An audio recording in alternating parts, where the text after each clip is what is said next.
রাত্র গভীর নিশির আবু জেহেল সিদ্ধান্ত নিলেন, মুহাম্মাদের কোরআন তেলাওয়াত এত মধুর, একবার যদি না শুনি আমার চোখে ঘুম আসবে না। আবু জেহেল একা একা রাতের গভীরে মুহাম্মাদের কোরআন তেলাওয়াত শোনার জন্য চুপটি মেরে ঘরের পাশে বসা। যিনি কোরআনের বিরুদ্ধে আইন পাশ করলেন আবার তিনি কোরআন শুনতে আসেন, সে কাফের। আজ আমাদের সমাজের মুসলমান কোরআনের মাহফিল বাড়ির দরজায় সমাজের ভিতরে মুসলমান হওয়া সত্ত্বেও কোরআনের ময়দানে আসে না, অথচ আবু জেহেল কোরআনের বিরুদ্ধে সংগ্রাম করে। আবু জেহেলি রাতের গভীরে কোরআন তেলাওয়াত শোনার জন্য নবীর বাসার পাশে আবু জেহেল চলে আসলো। আবু সুফিয়ান চিন্তা করলেন, লিডার তো নিষেধ করে দিয়েছেন কেউ কোরআন তেলাওয়াত শুনতে যাবে না, তাহলে আমি একটু যাই। আবু সুফিয়ানও গেল। কয়জন হলো ভাই? তো কথা বলেন, কয়জন? দুইজন। আহমদ ইবনে শায়খ নামক আরেকজন কাফের আছেন, উনি সিদ্ধান্ত নিলেন, আহারে মুহাম্মদ এমন একজন মানুষ, তার উপর যেই কোরআন কারীম নাজিল হয় ওই কোরআন কারীমে তো মধুর, আল্লাহু আকবার, ওই কোরআন কারীমে তো মধুর,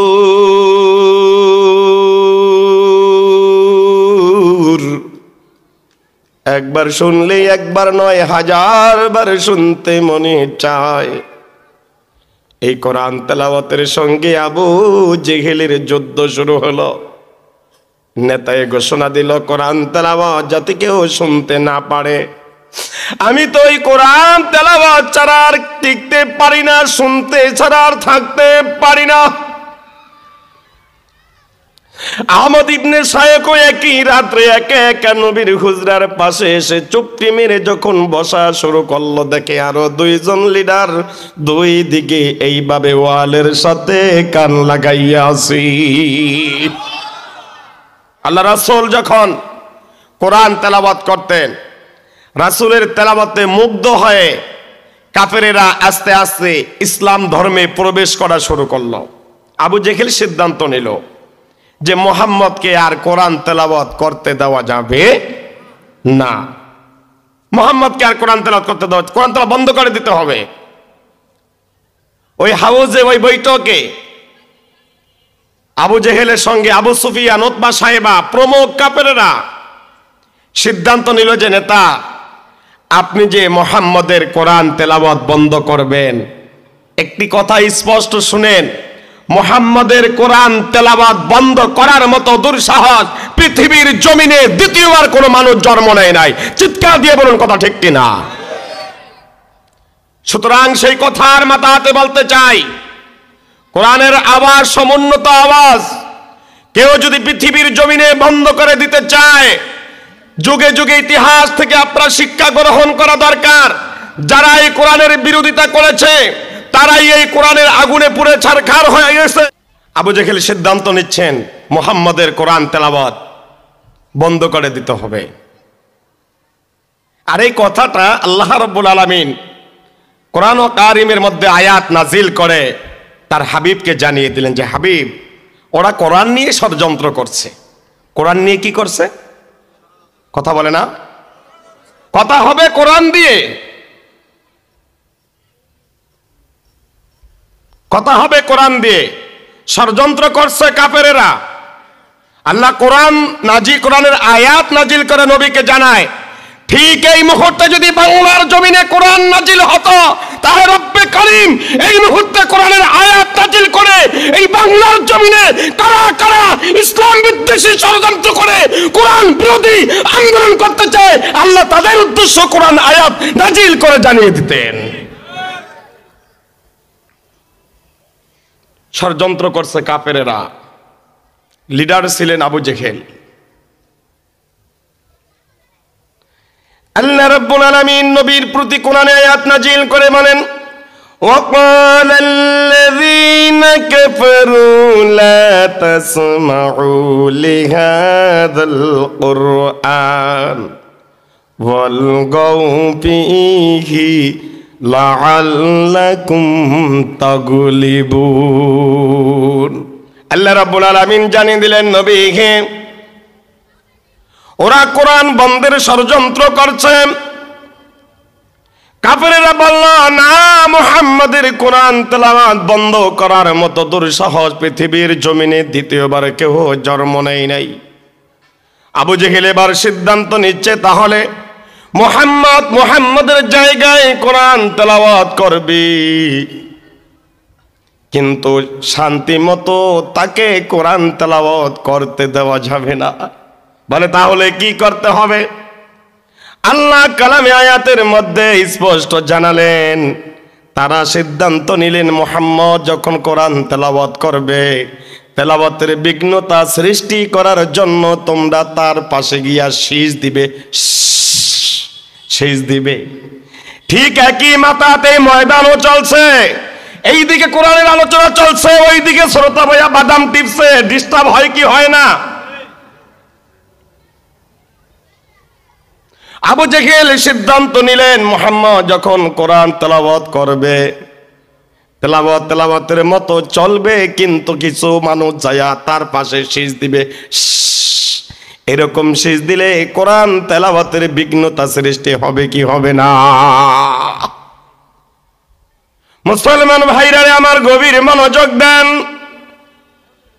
সিদ্ধান্ত হলো, মুহাম্মাদের কোরআন তেলাওয়াত যাতে কেউ শুনতে যেতে না পারে। আবু জেহেলের ভয়ে কোন কাফের মুহাম্মাদের কোরআন তেলাওয়াত শুনতে আর আসে না। রাত্র গভীর নিশির আবু জেহেল সিদ্ধান্ত নিলেন, মুহাম্মাদের কোরআন তেলাওয়াত এত মধুর, একবার যদি না শুনি আমার চোখে ঘুম আসবে না। আবু জেহেল একা একা রাতের গভীরে মুহাম্মাদের কোরআন তেলাওয়াত শোনার জন্য চুপটি মেরে ঘরের পাশে বসা। যিনি কোরআনের বিরুদ্ধে আইন পাশ করলেন, আবার তিনি কোরআন শুনতে আসেন, সে কাফের। আজ আমাদের সমাজের মুসলমান কোরআনের মাহফিল বাড়ির দরজায় সমাজের ভিতরে মুসলমান হওয়া সত্ত্বেও কোরআনের ময়দানে আসে না।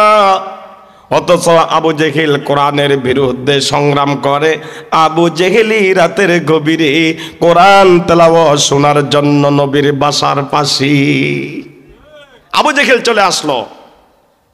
আবু সুফিয়ান চিন্তা করলেন, লিডার তো নিষেধ করে দিয়েছেন কেউ কোরআন তেলাওয়াত শুনতে যাবে না, তাহলে আমি একটু যাই। আবু সুফিয়ানও গেল। কয়জন হলো ভাই? তো কথা বলেন, কয়জন? দুইজন। আহমদ ইবনে শায়খ নামক আরেকজন কাফের আছেন। উনি সিদ্ধান্ত নিলেন, আহারে মুহাম্মদ এমন একজন মানুষ, তার উপর যেই কোরআন কারীম নাজিল হয়, ওই কোরআন কারীমে তো মধুর, আল্লাহু আকবার, ওই কোরআন কারীমে তো মধুর,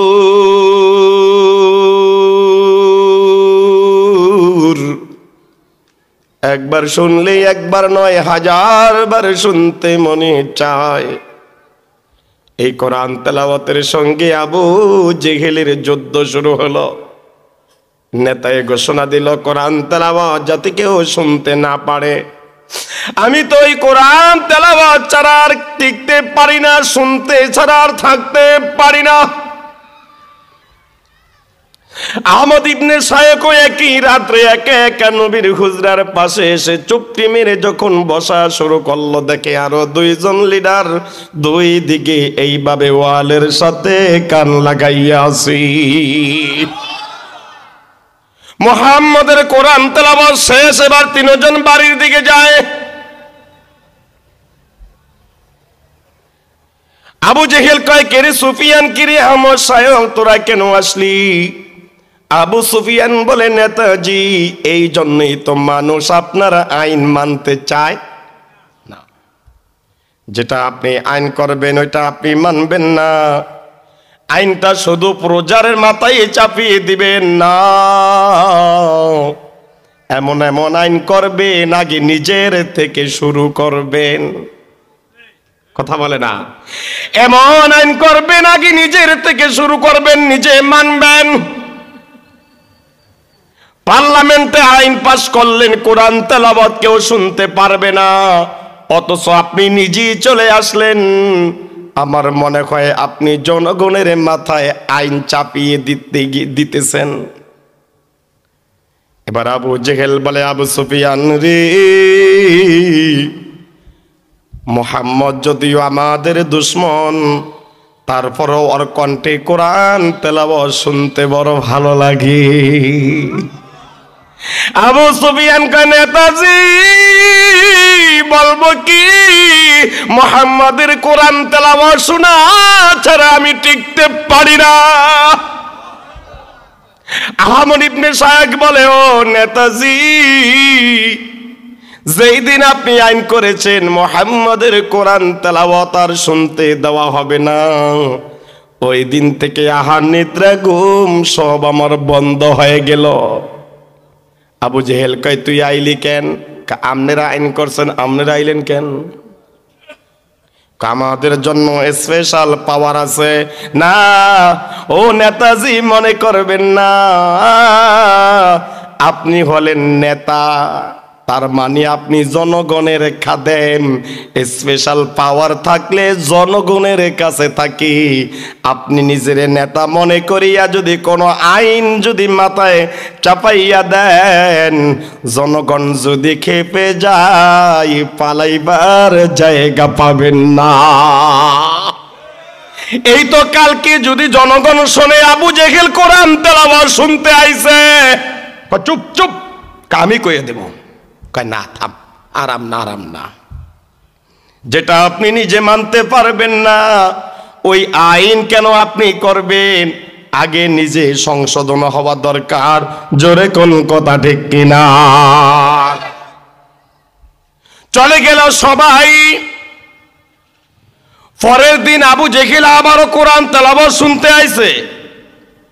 ঠিক একই কায়দায় আবু সুফিয়ান আহমদ ইবনে শায়খ, সেখানে তারা কথাবার্তা বলে। এবার লাত মানত ওজ্জার শপথ গ্রহণ করে বলে, আমরা লাত মানত ওজ্জার শপথ গ্রহণ করলাম, আর কোনোদিন মুহাম্মাদের কোরআন তেলাওয়াত শুনতে আসব না। এই কথাটা বলার একমাত্র কারণ হলো, যারা কোরআনের বিরুদ্ধে আইন পাশ করলো, ইসলামের ঘোর শত্রু ছিল, নবী মুহাম্মাদের ঘোর শত্রু ছিল, তারাই কোরআন তেলাওয়াত শোনার জন্য আসতো। আর আজকে মুসলমান নবীর জন্য জীবন দেওয়ার স্লোগান দেয়, আল্লাহর আইন আল্লাহর জমিনে বাস্তবায়ন করার প্রতিশ্রুতি দেয়। এতদা সত্ত্বেও কোরআনের ময়দানে আসি না। জোরে কোন কথা ঠিক কিনা? কোরআনের ময়দানে এই পৃথিবীতে কোরআনের পক্ষে এবং বিপক্ষে তিন শ্রেণী মানুষ। কোরআনের পক্ষে এবং বিপক্ষে কয় শ্রেণী মানুষ? তিন শ্রেণী মানুষ। এক শ্রেণী মানুষ হলো কাফের, ওরা সরাসরি কোরআনের পথে বাধা দেয়। এই হলো এক শ্রেণী মানুষ, ওরা কোরআনের ময়দানে আসে না, দূরের থেকে ওরা ফলো করে। কি কয়? আর আছে কয় শ্রেণী? দুই শ্রেণী। বাকি যেই দুই শ্রেণী, ওরা কিন্তু কোরআনের ময়দানে আসে, কোরআনের ময়দানে বসে। এই দুই শ্রেণীর মধ্যে এক শ্রেণী হলো মুমিন, ওরা কোরআনের ময়দানে বসে আখিরি মুনাজাত দিয়া ওরা বাড়িতে যায়রা হলো মুমিন। আর এদের সম্পর্কে আল্লাহ কালামে হাকিমের মধ্যে সূরাতুল আনফালের 2 নম্বর আয়াতের 2 স্পটে আল্লাহ নোটিশ জারি করে বলেন, এই মুমিন বান্দারা যখন কোরআন তেলাওয়াত শুনে তখন তাদের ঈমানটা আরো পাওয়ারফুল হয়ে যায়। ওয়া ইযা তুলিয়াত আলাইহিম আয়াতুহু যাদাতুহুম ঈমানা। এই মুমিনরা যখন কোরআন তেলাওয়াত শুনে ওদের ঈমানটা আরো পাওয়ারফুল হয়ে যায়। বলছিলাম পৃথিবীতে কোরআনের পক্ষে এবং বিপক্ষে তিন শ্রেণী মানুষ। এক শ্রেণী হলো কাফের, ওয়াকালাল্লাযীনা কাফারু লা তাসমাউ লিহাযাল কুরআন ওয়ালগাউ ফীহি লাআল্লাকুম তাগলিবুন। এই কাফের সম্প্রদায় চায় পৃথিবীর জমিন থেকে কোরআনকে বিলুপ্ত করে দিতে। ওরা হচ্ছে কোরআন বিরোধী। আর যে দুই শ্রেণী মানুষ ওরা কোরআনের ময়দানে আসে, এই দুই শ্রেণীর মধ্যে প্রথম নাম্বার এক শ্রেণী হলো মুমিন। এরা কোরআনের ময়দানে বসে আখিরি মোনাজাত দেয়া যায়। আর এদের সম্পর্কে আল্লাহ বলে ওয়াইদা তুলিয়াত আলাইহিম আয়াতুহু যাদাতুহুম ঈমানা। এই মুমিনের সামনে কোরআন তেলাওয়াত করলে মুমিনের ঈমানটা আরো পাওয়ারফুল হয়ে যায়, পাওয়ারফুল হয়ে যায়। কাফের পাইলাম এক শ্রেণী কোরআনের বিপক্ষে, আবার মুমিন পাইলাম এক শ্রেণী কোরআনের পক্ষে। আর আছে কয় গ্রুপ, কয় গ্রুপ। আজকের আলোচনা কিন্তু সেই গ্রুপটা নিয়া। এই পৃথিবীতে কোরআনের পক্ষে এবং বিপক্ষে বলছিলাম তিন শ্রেণী মানুষ আলোচনা শুরু। এক শ্রেণী হলো কাফের, ওরা সরাসরি কোরআনের বিরোধিতা করে। দুই নাম্বার হলো মুমিন, ওরা চায় পৃথিবীর জমিনে কোরআনকে বাস্তবায়ন করার জন্য এবং যেখানে কোরআনের মাহফিল ওখানে গিয়ে জমে বসে। ফলে ওরা ওই ময়দান থেকে আখিরি মোনাজাত দিয়ে আর বাড়িতে যেতে চায় না। তিন নাম্বার যে গ্রুপটা ওইটা হলো রাআইতাল মুনাফিকিনা ইয়াসুদুনা আনকা সুদুদা। তিন নাম্বার যে মানুষগুলা ওরা হচ্ছে মুনাফিক। ওরা হচ্ছে কি? আওয়াজ দিয়ে কোন? ওরা হচ্ছে মুনাফিক। এই মুনাফিক সম্প্রদায় কিন্তু কোরআনের ময়দানে আসে এবং বসে। কথা কয় না কা? এই মুনাফিকরা কোরআনের ময়দানে আসে এমন বসে, আলোচনা শুনে, তবে আলোচনা দীর্ঘ সময় ধরে তারা শুনে না। বলে কারণটা কি? যারা প্রকৃতপক্ষে মুসলমান ওরা আজকে কোরআনের ময়দানে এসেছে, যে ইব্রাহিম আল ফরিদি যেই কোনো বিষয়ের উপরে ধারাবাহিক আলোচনা করে, আজকে দেখি কোন বিষয় আলোচনা করে। ওই আলোচনার ফার্স্ট এবং লাস্ট না শুনে ওরা যায় না। এরাই হলো কোরআনের পক্ষের। আবার কিছু মানুষ আছে কোরআনের আলোচনা শুনতে আয় না, দেখি হুজুরে কোন রঙ্গে কোন ঢঙ্গে কথা কয়। আছে নেই? হ্যাঁ, হুজুরের রং কেমন, কথার ধরন কেমন, কোন ঢঙ্গে কথা বলে। আল্লাহ বলে ওই মুনাফিকরা যখন কোরআনের ময়দানে বসে, মসজিদের ভিতরে ঢুকে যখন মসজিদের খতিব সাহেব মুনাফিক সম্প্রদায় নিয়ে আলোচনা করে, ওই মুনাফিকরা মসজিদের ভিতরে ইমামের কণ্ঠ বন্ধ করে দেওয়ার জন্য চেষ্টা চালায়। জোরে কোন কথা ঠিক কিনা? বিগত দিনে আমরা দেখেছি কোরআনের ময়দানে ওলামায়ে কেরামরা যখন কোরআন থেকে এই মুনাফিক সম্প্রদায় নিয়ে আলোচনা করে, ওই মুনাফিকের লিডারেরা স্টেজে এসে হুজুরের কণ্ঠ চেপে ধরার চেষ্টা চালাইছে। জোরে কোন কথা ঠিক কিনা? আল্লাহ বলে রাআইতাল মুনাফিকিনা ইয়াসুদুনা আনকা সুদুদা। এরা কোরআনের ময়দানে বসবে, কোরআনের আলোচনা শুনবে, যখন দেখবে সমস্ত আলোচনাগুলো তাদের বিপক্ষে, আল্লাহ বলে আস্তে আস্তে মুনাফিকরা উঠে চলে যাবে। আছে না নাই? আরে কথা কন না, আছে না নাই? এ দেখবেন আস্তে আস্তে উঠে যাবি গা। আল্লাহ রাব্বুল আলামিন বলে এই মুনাফিকরা কোরআনের ময়দান থেকে উঠে গিয়ে বাইরে বয়ে থাকবো না। কথা বুঝেন, স্পষ্ট কথা হবে। এই মুনাফিকরা ইমাম সাহেব মসজিদের ভিতরে যখন খুতবা দিবে মুনাফিকের বিপক্ষে, ওই মুনাফিকরা মসজিদ থেকে বের হইয়া ইমামের বিরোধিতা করা শুরু করবে। যে আলোচক কোরআনের স্টেজে আলোচনা করবে, এই আলোচনাগুলো যদি মুনাফিকের বিপক্ষে যায়, এই মুনাফিকরা ময়দান থেকে উঠে গিয়ে মাহফিল করতে বক্তৃরে ধমকাইব, কোন বক্তা আনলেন, ভাল লাগে না। কথা কথা এর চার গাজের মুসলমান, এটা আমার বানানো কথা না, আমার আল্লাহ ডাইরেক্ট এই কোরআনে মেসেজ দিয়ে আমাদেরকে জানাইয়া দিলেন। এই মুনাফিকরা মসজিদ থেকে বের হয়ে, কোরআনের ময়দান থেকে বের হয়ে বাহিরে গিয়ে দুইটা ষড়যন্ত্র করবে। আল্লাযীনা ইয়াসুদ্দুনা আন সাবিলিল্লাহি ওয়া ইয়াবগুনাহা ইওয়াজা, আল্লাযীনা ইয়াসুদ্দুনা আন সাবিলিল্লাহ, আল্লাযীনা ইয়াসুদ্দুনা সাবিলিল্লাহ। এই মুনাফিকরা কোরআনের ময়দান থেকে বের হয়ে বাহিরে গিয়ে কৌশলগতভাবে মাহফিলের বিরোধিতা করবে, উলামায়ে কেরামের বিরোধিতা করবে, আমি আল্লাহর দ্বীনের বিরোধিতা করবে। আল্লাযীনা ইয়াসুদ্দুনা আন সাবিলিল্লাহ, আল্লাহর পথে তারা বাধা দিবে। ওয়া ইয়াবগুনাহা ইওয়াজা, এবং যিনি কোরআন থেকে আলোচনা করে বাহিরে গিয়া তার বিরোধিতা করবে। আছে না নাই?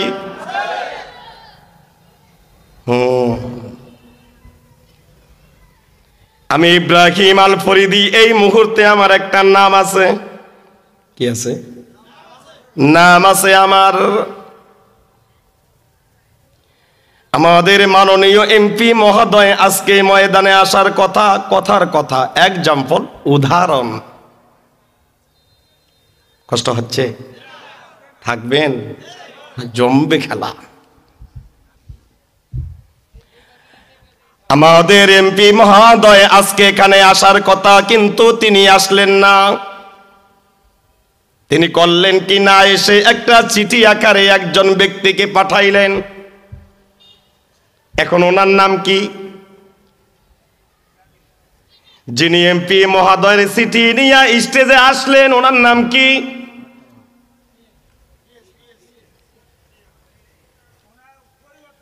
যিনি এমপি মহোদয়ের পরিবর্তে এমপির লিখিত চিঠি নিয়ে স্টেজে চলে আসলেন, ওনাকে বলা হলো এমপি মহোদয়ের মুখপাত্র। না জাবির ভাই, কি বলা হবে?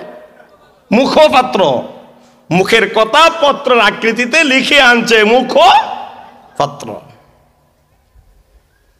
এখন এমপি মহোদয় চিঠির ভিতরে যা কিছু লিখেছেন, ওই মুখপাত্র এই লেখার বাহিরে কোনো কথা বলার সুযোগ নাই।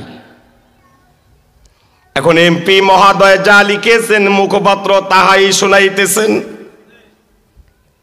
এই কথাগুলো শুনে কুদ্দুস আলী শুক্কুর আলী গায়ে লাগিয়া গেছে। আমার এখন মুখপাত্ররে অপমান করা শুরু করল। আপনারা বলুন তো দেখি বাজান, এই অপমানটা কি মুখপাত্রকে করলো নাকি এমপি রে করলো?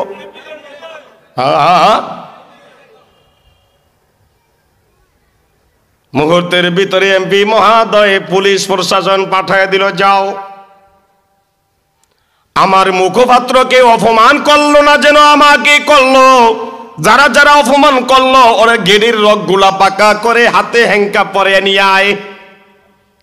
এমন পাওয়ার এমপি মহোদয়ের আছে না নাই? কেউ যদি জিজ্ঞাসা করে আপনি আসলেন না, বলে আমি আসি নাই, তাতে কি? আমার লিখিত বক্তব্য নিয়ে আমি একজনকে পাঠাইলাম, আমি যাকে পাঠাইলাম তারে অপমান করার মানে হলো আমাকে অপমানই করা। এই জন্য আমি একটু শায়েস্তা করলাম। উনি যদি এমপি মহোদয়ের মুখপাত্র হন, এই লেখাগুলো, এই কথাগুলো কার? এই কথাগুলো, এই কালাম নিয়ে এই মুহূর্তে যিনি স্টেজে এসেছেন, তিনি এখন ইব্রাহিম আল ফরিদি নয়, ইনি এখন সরাসরি আল্লাহর পক্ষ থেকে মুখপাত্র। জোরে কোন কথা ঠিক কিনা? উনি এমপি মহাদয়ের লেখা নিয়ে আইছে, তাই এমপি মহাদয়ের মুখপাত্র। আর আমি আল্লাহর কথা নিয়ে স্টেজে আসলাম। আমি এই মুহূর্তে আল্লাহর মুখপাত্র। এমপি মহাদয়ের মুখপাত্ররে কেউ গালমন্দ করলে তাকে শায়েস্তা করার জন্য এমপি মহাদয় যথেষ্ট, আর আল্লাহর মুখপাত্রকে কেউ গালমন্দ করলে ওই বিয়াদবকে শায়েস্তা করার জন্য আমার আল্লাহই যথেষ্ট। জোরে কোন কথা ঠিক কিনা? আসল কথা কেউ বলে না, সুযোগ বুঝে তালবা খানা। আসল কথা কেউ বলে না, সুযোগ বুঝে তালবা খানা। জোরে জোরে কোন কথা ঠিক কিনা? এই মুনাফিকরা কোরআনের ময়দান থেকে বের হয়ে দুইটা ষড়যন্ত্র করবে। الذين يصدون عن سبيل الله ويبغونها عوجا। আল্লাহ বলে এক নম্বরে আমি আল্লাহর বিরুদ্ধে তারা ষড়যন্ত্র করবে, আমি আল্লাহর পথে তারা বাধা দিবে। নাম্বার 2, ওয়াইজিনের বিরুদ্ধে সমালোচনা করবে। আগামীকাল সকালেই এই আয়াতের ফরমান জারি হয়ে যাবে। আগামীকাল সকালে ফরমান জারি হবে আয়াতের। الذين يصدون عن سبيل الله ويبغونها عوجا। এই মুনাফিকরা কোরআনের ময়দান থেকে উঠে গিয়ে এক নম্বরে আল্লাহর পথে বাধা দিবে। এই বাধা দিতে গিয়া বিভিন্ন জায়গায় মাহফিল বন্ধ হয়েছে কি হয় নাই? এই বাধা দিতে গিয়া বিভিন্ন মহল্লায় মসজিদের গ্রুপ 2 ভাগ হইয়া 2টা মসজিদ হয়েছে কি হয় নাই? হইছে। এক মসজিদে ওগা ইমাম নেবে, কৌগা ওগা। তো ইমাম আসছে, ইমামে ইন্টারভিউ নিতে আছে। আর সভাপতি সাহেবের ইমাম খুব ভালো লাগছে, খুব ভালো লাগছে। কিন্তু ওই মসজিদে অনেক ওলামায়ে কেরামরা আছেন। ওলামায়ে কেরামদের কাছে ইমামের কেরাত ভালো লাগে নাই। যাই হোক, সভাপতি গায়ের জোরে আছে না এমন সভাপতি? হ্যাঁ, আছে না নাই? শুধু ঘুষে জীবন কাটে, করে দুর্নীতি, এরা যদি হয় আবার মসজিদের সভাপতি। আসেনি? শুধু ঘুষে জীবন কাটে, করে দুর্নীতি, এরা যদি হয় আবার মসজিদের সভাপতি। উচিত কথা কইতে গেলে রে, ওরে উচিত কথা কইতে গেলে মোল্লার চাকরি নাই। কথা বলে না। সভাপতি সাহেব ইমাম রাখলেন। ইমাম সাহেব প্রথম জুমায় খুব সুন্দর সুন্দর আলোচনা করলেন কবর সম্পর্কে। কবর জুমার থেকে বের হওয়ার পরে সভাপতি কয়, হুজুর বোঝেন, একের বয়ান করছেন, একের সিদ্ধান্ত বেকেন না, সিদ্ধান্ত আমার। আপনি করছেন একের বয়ান, আপনি থাকবেন, কেউ আপনাকে দৌড়াইতে পারবে না। গেল, বেশ ভালো কথা। দ্বিতীয় জুমায় হুজুর আলোচনা করলেন হজের। সভাপতি তো আরো খুশি। তৃতীয় জুমায় আলোচনা করলেন কিয়ামতের ময়দানের। 3 নম্বর জুমার সভাপতি কয়, হুজুর আপনি একের, আমি আছি এই মসজিদের সভাপতি, যতদিন আপনি থাকবেন ততদিন। মানে হুজুরের বয়ানে তার খুব ভালো লাগছে। চতুর্থ জুমায় হুজুরে আলোচনা নিল, ওয়া আহাল্লাল্লাহুল বাইআ ওয়া হাররামার রিবা। উলামায়ে কেরামরা আছেন, অবশ্যই আয়াতের তাৎপর্য বুঝতে পেরেছেন। চতুর্থ নম্বর জুমায়, এই 3 নম্বর জুমা পর্যন্ত হুজুরের ভক্তি শ্রদ্ধার কোনো অভাব নাই। চতুর্থ নম্বর জুমায় যখন ওয়া আহাল্লাল্লাহুল বাইআ ওয়া হাররামার রিবা, আল্লাহ ব্যবসাকে করছে হালাল আর সুদকে করছে হারাম, এই সুদ প্রসঙ্গে যখন ইমাম সাহেব খুতবা দেওয়া শুরু করলেন, সভাপতি সাহেবকে হুজুর সময় শর্ট খুতবা দিয়া পালান। বুঝেন? কিছু বুঝেন? ইমাম সাহেব নামাজ পড়াইলেন, মসজিদ থেকে বের হইয়া সভাপতি সাহেব হুজুরকে বলে, হুজুর খুব ভালো জানছি আপনারে, খুব ভালো জানছি হুজুর আপনারে, আপনি আমারে ভালো জানেন, আমিও আপনাকে ভালো জানি, বেশ ভালো কথা, ভালোবাসার বন্ধনে আমি বলছিলাম আমি আছি যতদিন আপনি থাকবেন ততদিন, কিন্তু আপনার আজকের ওয়াজ ভালো লাগে নাই। আপনি সমস্ত ওয়াজগুলো আজ যে আমার দিকে তাকাইয়া তাকাইয়া করছেন, কথা কয় না কা? এই যে মজলিসের ভিতরে ভালো আছে মন্দ আছে, নামাজি আছে বেনামাজি আছে, কোরআনের পক্ষে আছে কোরআনের বিপক্ষে আছে, আছে না নাই? চোরও আছে, গুন্ড আছে, বাপ্পা আছে, হিরোইন মিরুইন জিন মিন, আছে না নাই? এই মুহূর্তে যদি রাস্তা দিয়ে পুলিশ পিকআপ সাইলিং চালায় আসে, চোর এনো থাকবো না ভাগবো? আরে কথা কয় না কা? চোর এখানে থাকবে না ভাগবে? কোরআনের স্টেজ থেকে সে তত্র সেই রকম যদি সাইলিং দেওয়া হয়, ওই চোরের গোষ্ঠী চোর মুনাফিক সম্প্রদায়রা আস্তে কোরআনের ময়দান ছেড়তে বাধ্য হবে। জিজ্ঞাসা দিয়ে বলেন কথা ঠিক কিনা?